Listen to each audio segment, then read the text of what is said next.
IPL এর মালিকদের কাছে বিক্রি হতে পারে বিপিএল এর দল, অন্যদিকে আগামী বিপিএল এ খেলতে পারে ফরচুন বরিশাল। শুধু তাই নয়, তামিম স্পষ্ট করে জানিয়েছেন ভালো ফ্র্যাঞ্চাইজি না হলে প্রয়োজনে বিপিএলই আয়োজন হবে না, তবে হলে তা হবে সত্যিকারের হওয়ার মতোই। লাভ দূরে থাক, গত বিপিএল এ প্রায় 14 থেকে 16 কোটি টাকা লস করেছে বুলবুলের বোর্ড। চুক্তি ছাড়াই খেলেছে সিলেট, নোয়াখালী, চট্টগ্রাম। আরও থাকছে প্রতিবেদনে।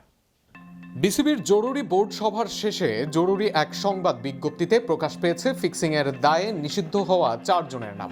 তবে এর আগে সংবাদ সম্মেলনে রীতিমতো বিস্ফোরক তথ্য দিয়েছেন তামিম ইকবাল ও ফাহিম সিনহা। ভালো ফ্র্যাঞ্চাইজি না হলে বিপিএল বন্ধ রাখাই ভালো, আয়োজন করে বদনাম আর বিসিবির লস করে কোনো লাভ নেই বলে ধারণা এই সাবেক অধিনায়কের। তিনি স্পষ্ট ভাষায় বলেছেন শুধুমাত্র আয়োজনের জন্য জোড়াতালি দিয়ে বিপিএল করা হবে না। সংবাদ সম্মেলনে তামিম বলেন, আমি জোড়াতালি দিয়ে বিপিএল এর মতো টুর্নামেন্ট করব না। আমরা যদি ভালো ফ্র্যাঞ্চাইজি না পাই তাহলে আমার মনে হয় বিপিএল না করাই ভালো। শুধু করার জন্য বিপিএল করার কোনো মানেই হয় না। আমি সবসময় বিশ্বাস করি নিয়মিত বিপিএল হওয়া উচিত, কিন্তু সবচেয়ে বড় সমস্যা হচ্ছে ফ্র্যাঞ্চাইজি। এদিকে ফরচুন বরিশাল যে আগামী বিপিএল এ ফিরছে তা অনেকটাই নিশ্চিত। এবার তামিম যেহেতু বোর্ড সভাপতি, তাই অন্য তারকাদের নিয়ে সাজানো হতে পারে বরিশালের দল। তবে গত বিপিএল এ বিশাল ক্ষতির সম্মুখীন হয়েছে বিসিবি। চট্টগ্রাম দলকে নিজেদের চালাতে হয়েছে, তাতে প্রায় 14 থেকে 16 কোটি টাকা লসই গুনতে হয়েছে বিসিবিকে। তাই গুঞ্জন প্রয়োজনে আইপিএল এর ফ্র্যাঞ্চাইজিগুলোকে বিপিএল এ যুক্ত করার চেষ্টা করতে পারেন তামিম ইকবাল খান।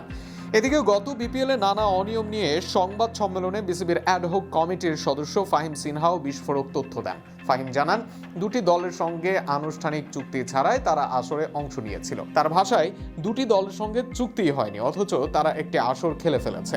দল দুটি হলো সিলেট ও নোয়াখালী। এছাড়া চট্টগ্রাম রয়্যালসের দায়িত্বও পরে বিসিবিকে নিতে হয়েছিল। এসব ভুল সিদ্ধান্তের কারণেই বিসিবিকে এখন ভুগতে হচ্ছে।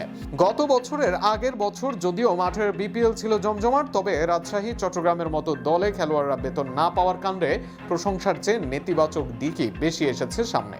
তাই তামিমের প্রত্যাশা, যদি বিপিএল আয়োজন করতেই হয় তবে ভালোভাবেই করতে হবে, না হয় প্রয়োজনে বন্ধ রাখা হবে।